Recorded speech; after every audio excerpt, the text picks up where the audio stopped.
Back in 1994, Subaru introduced what some call the world's first SUV, or sports utility vehicle. It was their Outback. Well, fast forward 20 years and you get this, the 5th generation 2015 Subaru Outback. It's bigger, it's bolder, but is it better? We're here in Newfoundland, Canada to put it through its paces.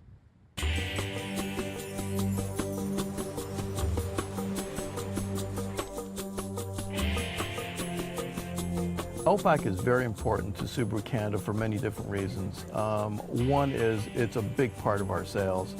We introduced Outback back in 1994 when we were selling about 4,000 vehicles annually in Canada. After adding Outback, it really kicked off our sales. We this year are on track to sell over 40,000 vehicles, so that's a huge increase. But more importantly, Outback represents the soul and heart of Subaru. What I mean by that is it's a vehicle that's engineered and built for reliability, durability, versatility, and a vehicle that's fun to drive. And that's what Subaru's all about.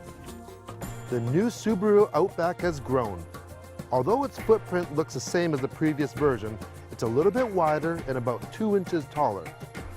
There's no mind-blowing changes here, but the overall design has been smoothed out. The headlights, grille, and taillights have all been revamped to improve aerodynamics, and along with the signature Outback plastic cladding, the Outback still retains that business-like, rugged look. The Outback now features an adjustable roof rack that has integrated folding cross beams that'll make it a cinch for loading all different sizes of cargo. Perfect for kayakers. Also, you'll find a new enlarged footstep for loading your cargo.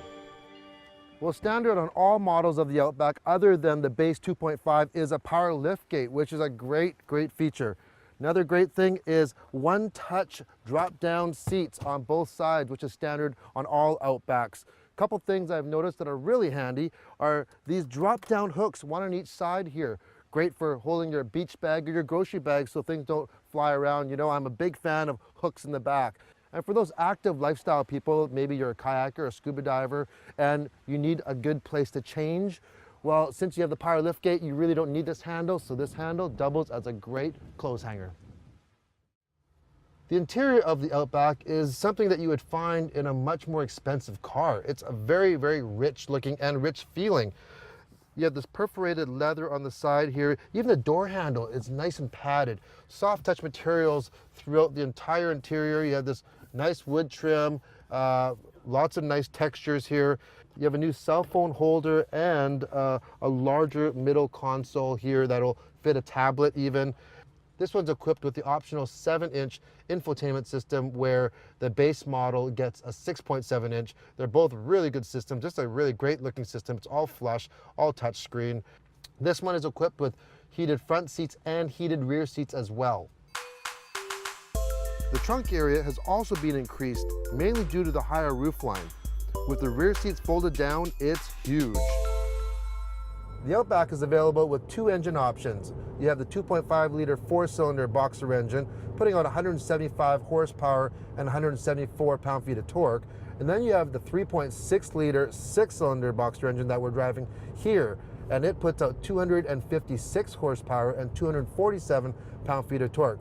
There are 2 transmission options available on the Outback. There's a 6-speed manual and there's a CVT transmission.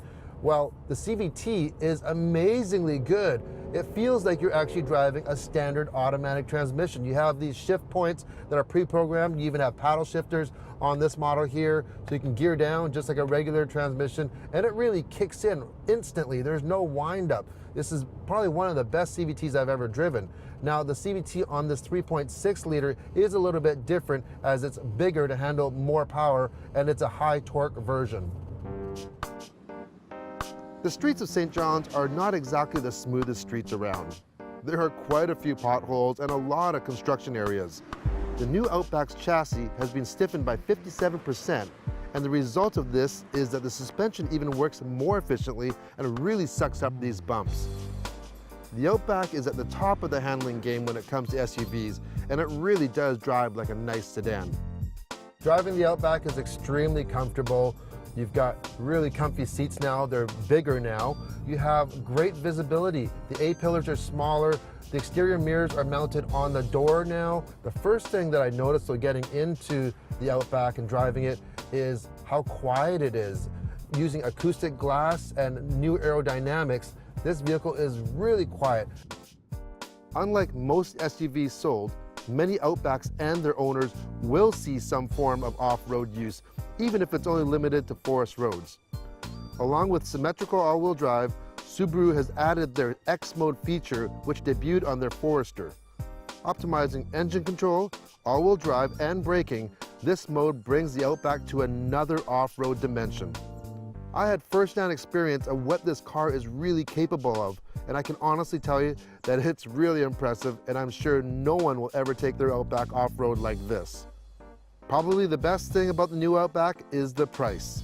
We've put so much engineering and added features to this vehicle, but in fact, the pricing of Outback has been decreased by $500 across the board.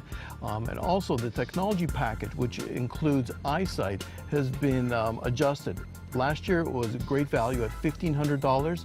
Now we've reduced the technology package with eyesight to $1,200. So Outback represents outstanding value. If you're looking for a roomy, versatile vehicle with all-wheel drive that will fit almost anyone's active lifestyle, look no further. This 5th generation Outback will definitely not disappoint.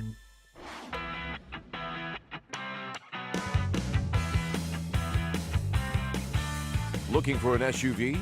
All the reviews are available at drivingtelevision.com.